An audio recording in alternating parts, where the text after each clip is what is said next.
Halo Mas. Kopi dulu dong, kopi. Espresso. Kemarin nonton ini debat capres yang pertama. Wah, seru banget itu, rame banget. Seru ya? Iya, seru. Nobar. Kayak nonton bola ya? Rame banget soalnya. Rame banget ya. Tapi kan, lu setuju gak sih kata debat tuh kurang enak ya? Masa capres debat gitu, perlu diganti gak sih kira-kira kata-katanya? Mungkin debat itu biar jadi rame mungkin ya di publik. Mungkin, katanya seru ya? Sih, debat Indonesia suka sama gimmick sih, iya. Makanya pakai kata debat. Harusnya mungkin diganti sama adu ide presiden. Iya. Kan? Atau lebih adu idealis presiden. gitu. Iya. Kita nggak tahu lah, mungkin kata debat lebih setuju dengan jualan gimmick, ya nggak sih?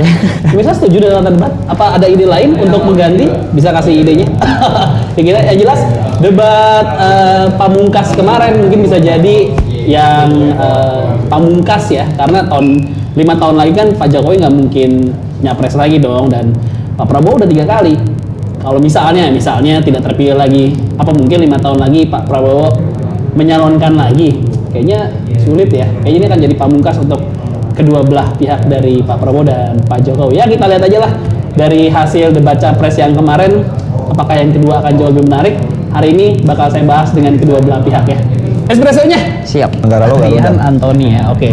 Gue nggak tahu kalau Hai, selamat datang pemirsa di Generasi Mecin. Hari ini kita mau ngomongin pasca debat capres yang pertama ya. Banyak yang bilang debatnya kemarin komedi. Ada yang bilang kayak cerdas cermat, ada acara lawak. Udah dikasih kisi-kisi kok nyontek ya. Semua tim nganggapnya sih mereka yang menang, udah pasti. Timnya Pak Jokowi udah pasti, wah yang 01 kalah, menang telak ya kan. Yang pasangan sebelahnya juga, petahana tidak ada apa-apanya, diserang terus. Semuanya klaim menang. Nah, hari ini saya ngobrol-ngobrol dengan kedua belah kubu nih supaya imbang ya. Ada Rian Ernest dari PSI. Halo. Ya, dan juga ada Antoni Leong dari tim digitalnya Pak Prabowo Sandi ya. Ya, anggota. Oke, kita duduk dulu, silakan duduk sambil pesan kali ya. Boleh. Sambil pesan. Ya, Boleh, Antoni boleh pesan silakan. Kopi lagi deh. Kopi lagi. Tor aja boleh. Mineral water aja. Tor aja. Saya leci iced tea. Leci iced tea aja deh. Leci iced tea. Kopi lokal lah. Kopi lokal. Luar biasa. Oke. Menurut masing-masing pasti bener dong. Jagoan saya nih menang kemarin. Gimana? Kalau saya yang ngasih pendapat nanti nggak netral. Dari Antoni dulu deh. Gimana Ton? Kemarin debat capres yang pertama. Kalau dari kemarin debat. Kalau dari skor dulu deh, misalnya kayak main bola, kalau dihitung skor 5-0. Wah, telak sekali. Iya dong. Telak Kalau sekali. jadi tim ini harus optimis. Kenapa 5-0? Apa yang bikin angkanya segitu? Dari berbagai signifikan? perspektif, Prabowo Sandi sangat unggul.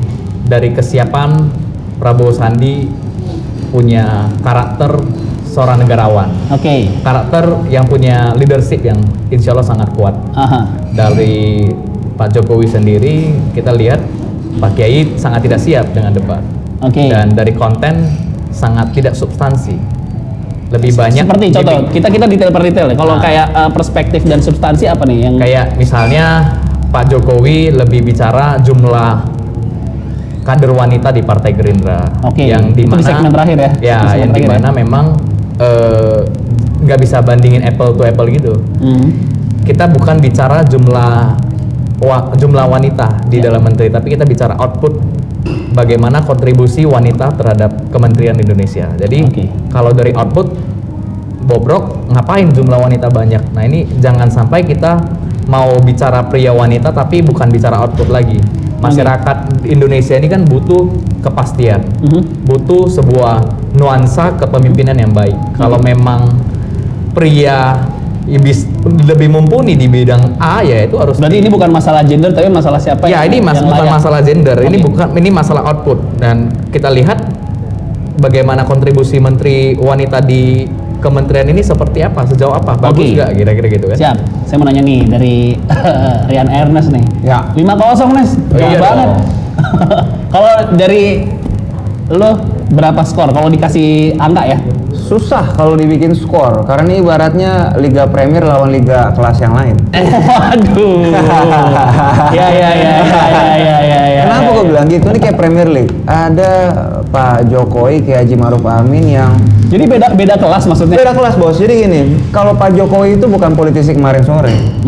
Membangun karirnya tuh benar-benar dari bawah, wali kota Solo 2 periode, gubernur DKI, memberikan hasil nyata di Solo dan DKI lalu ke presiden. Pak Kiai Haji Ma'ruf Amin juga betul-betul dari bawah, dari benar guru ngaji, sampai bisa jadi Rois Am MUI, komisaris bank dimanapun. Jadi kalau kita lihat Pak Kiai kesannya, wah Pak Kiai kayaknya orangnya tua gitu ya. Dan mungkin begitu kita bicara kemarin misalnya topik soal terorisme, beliau mengeluarkan expertise dia, yaitu bicara soal gimana cara kita mencegah terorisme dengan misalkan nilai-nilai agama dan akhlak gitu ya.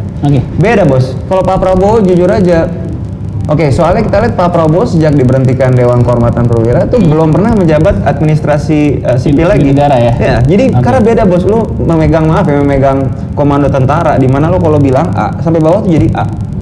Di administrasi sipil lu pegang A, lu bisa jadi hal yang beda. Termasuk pasangan di swasta hebat, tapi di jabatan publik baru jadi wagub bentar ditinggal. Jadi ini beda kelas. Jadi nggak bisa diberikan skor yang beda lah ya.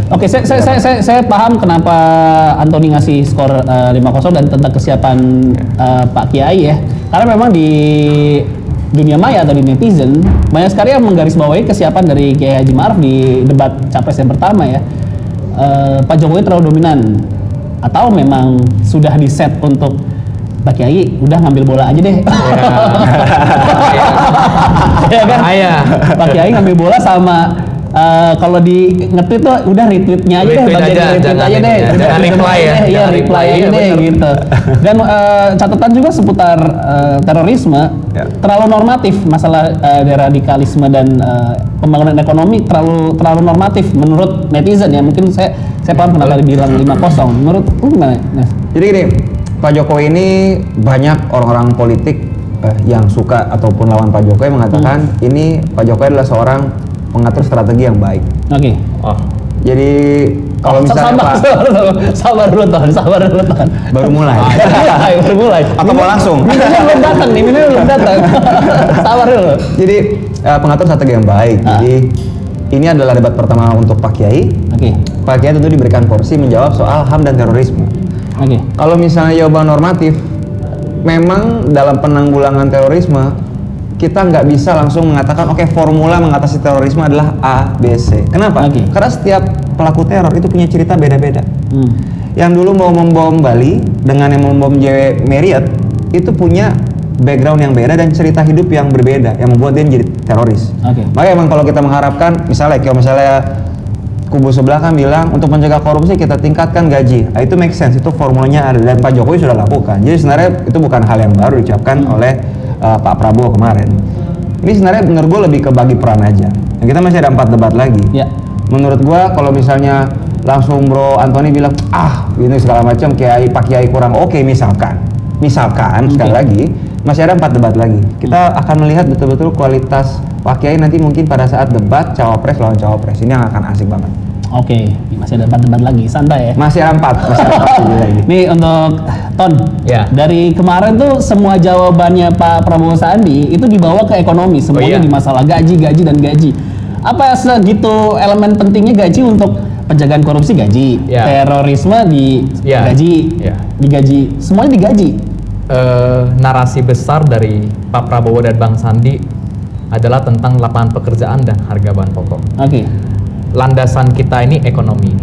Kita kemana-mana bicara ekonomi. Kita kemana-mana. Saya beberapa kali juga. Permasalahannya orang-orang yang tertangkap korupsi itu gajinya gede-gede loh. Enggak juga. Kayak terakhir kita kita paling highlight deh. Pak Setia Novanto kayaknya gajinya gede banget. Per bulan itu 80 juta kali. Makanya iya, benar. Mengatasi korupsi ini kan bukan soal lihat gajinya ini, tapi lihat kita bagaimana mempreventifnya. Sebelum mengakar pada pokok permasalahan ini sebelumnya gimana itu perlu ditelaah lebih lanjut. Nah, yang tadi singgung soal terorisme begini. Akar permasalahan yang katanya radikal ini ujung-ujungnya ekonomi. Hari ini banyak orang keluarga bunuh-bunuhan karena ekonomi. UUD ujung-ujung duit. Nah, kenapa hari ini bisa ada kesenjangan yang begitu besar ini, orang kaya semakin kaya, orang miskin makin miskin, ini is about ekonomi. Saya sedikit kita bicara lapangan pekerjaan. Menggarisbawahi juga salah satu pasangan Prabowo Sandi meng-highlight soal terorisme adanya isu kesenjangan sosial yang terlalu jauh. Karena begini, Kalau yang kemarin nanti saya cerita sedikit tentang HAM dan terorisme, kebebasan berekspresi dikaitkan dengan radikalisme. Pak Prabowo dituduh Islam yang kurang Islam, Islam yang sangat Islam radikal, sampai Zionis itu udah pernah dituduh. Jadi sebenarnya, makanya Yahudi PKI, dia udah keliling dunia tuh. Sebenarnya kalau itu konsisten yang ke kiri, tapi Pak Prabowo begini, udah dibilang pro Amerika, ya kan? juga pro ini semuanya. Nah, kalau Pak Prabowo udah hampir semua. Nah, kita bingung sendiri sebenarnya mereka ini mau nuduh Pak Prabowo di mana gitu. Islam banget waktu hadir di 212 katanya makar kita mau makar. Padahal nyatanya dengan jumlah 8 sampai 13 juta kemarin itu. Lu percaya lagi 13 juta? Nah, kita makanya saya kan bicara range. Makanya sampai sekarang enggak dari 8 begini. Dari sabar begini. Saya ambil kopi dulu. Begini, di digital itu ada namanya programmatic advertising yang harusnya memang bisa dicek dari device ID. Kalau memang kemarin nyatanya ada 10 sampai 12 juta, yang nonton habis ini Google ya. Bilang bagi 2 aja udah 6 juta. Di daerah sana yang memang captive itu oke lah, let's say. Ya, aku rasa 6 sampai itu, tapi jumlah relatif. Tapi ini jangan bicara generasi 13 juta kemarin demo itu. Dan itu pun yang bikin Pak Prabowo marah sama media. Padahal bicara di Indonesia menang mau menjaga kebebasan pers. Tapi media unjuk-unjuk lu berapa juta-juta gitu. Iya, biasa aja. Karena kalau kita ini kalau kita memboikot TV dan lain-lain itu karena memang tidak ada keberimbangan. Saya komunikasi sama kita satu fakultas, saya jurnalisme. Saya tahu bagaimana seharusnya jurnalisme memverifikasi data. Bagaimana berita ini harus berimbang. Kalau memang angka 13 juta terverifikasi. Kalau memang terus berat sebelah ya itu bukan media, jadi wajar aja kalau kita boikot. Isu seputar korupsi yang katanya banyak di underboard sama orang-orang, korupsinya nggak seberapa. Nah, ini nih, ya kan? Ngopi dulu makanya. Kita bakal bahas lagi, cuman dari pelajaran di debat capres yang Pak Prabowo tuh memberikan kita banyak pelajaran, ya. Pelajarannya adalah seberapapun beratnya masalah negara. Jangan bumbu-bumbu dong. Nah, gini. Sabar. Justru pelajaran positif dari Pak Prabowo untuk semua yang akan jadi politisi, seberapapun berat masalah negara, dijogetin aja. Kita langsung balik lagi di Generasi Mecin, jangan kemana-mana.